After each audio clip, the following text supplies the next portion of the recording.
I've been investing into peer-to-peer loans on many different platforms since 2018, so for 6 years now. Ever since then, I've met a large number of exceptional people, not only employees and CEOs of peer-to-peer lending platforms, but also individual investors and bloggers. It's an experience I'm very grateful for. That's why this is a hard step for me to take, but I have a gut feeling it's the right one. So, I've decided to stop my investments into loans going forward, and today I'll tell you the 5 reasons why. Reason number 1. I want to invest passively, wasting as little of my time as possible. Especially now that I'm a proud father of a 20-month-old girl, I really value my time. And sadly, peer-to-peer lending is not as passive as my other investments like ETFs. First, because I feel like I too often need to check my accounts to see if uninvested funds are piling up due to interest rate changes or due to a decrease in loan availability. Second, I need to stay up to date on each platform and monitor if risks change. For example, is something going on in a specific country I have loans in?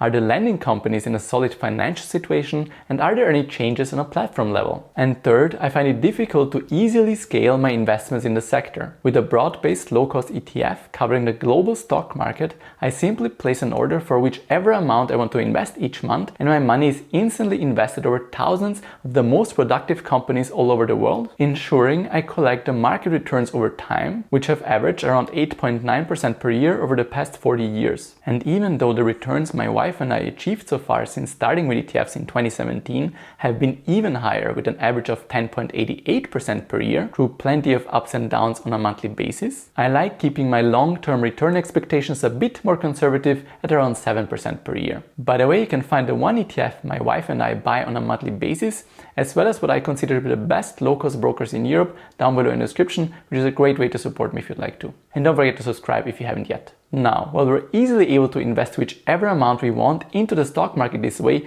no matter what may be going on at the time, I found it extremely difficult with peer-to-peer lending. That's because it can be complicated to diversify over several different platforms, a large number of loans from different countries, issued by lending companies with solid financial statements. The platform that comes closest to enabling investors to easily diversify over a large number of loans is the largest regulated peer-to-peer marketplace, Mintos, if you use its ready-to-use portfolio. However, the average interest rate using this strategy is only 8% per year on average at the moment, which I consider a bit low for the risk. Continuing on that note, this brings me to reason number 2. The risk-reward may not match. When things go well, the interest rates you receive on your money are very attractive in the peer-to-peer lending space. But there's one thing you need to keep in mind. When investing into loans, your upside is limited to the interest rate you receive, so let's say 8 to 12% per year in a best case scenario. However, these investments are far from risk-free. What this means is that there's always a risk you could lose a part or the entire amount of money you invested into a loan,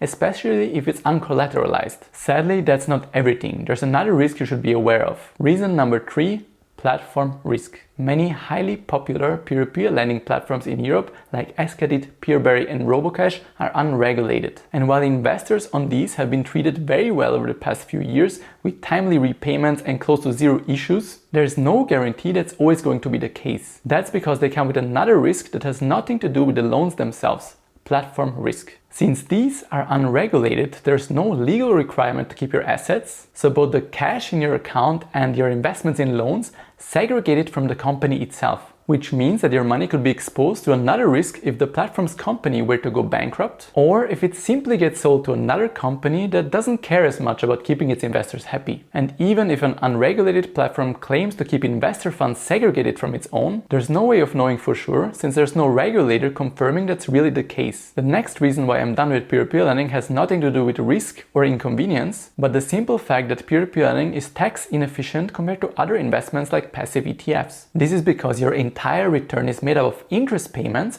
which have to be fully taxed each year you receive them. Now compare that to accumulating ETFs, which in most European countries only have to be taxed when selling shares at a profit, for example in retirement. By the way, make sure you check out this video of mine to find out how 22 countries in Europe tax ETFs, including my own home country, Austria. Apart from everything I already mentioned, I have personal reasons for this decision as well. First, I'm not as interested in the space as I was when I started in 2018, both when it comes to keeping up to date with everything and making videos about it. I feel like I'm providing you with very little value by reporting on this every month, and it sort of feels like a chore to keep doing that. I'd much rather spend more time on research for other, more useful videos. And second, when I look a few years into the future and think of my legacy and what I want to be known for. It's as someone that motivated people to save and invest long term to reach their financial goals based on sound reasoning, tax efficiency, and historical data. Sadly for me, peer-to-peer lending doesn't fit into this plan. Now, does this mean it can be a decent addition to a well-diversified portfolio anymore? No, I think it can still have its place as long as you're aware of the risks I mentioned and as long as you limit it to a small percentage of your overall portfolio. If I had to pick a single platform today, it would still be Mintos, the largest regulated peer-to-peer marketplace, even with the reduced rates. Either way, in my next monthly update, I'll tell you everything about how cashing out is going and where I'm moving those funds, most likely into ETFs. So,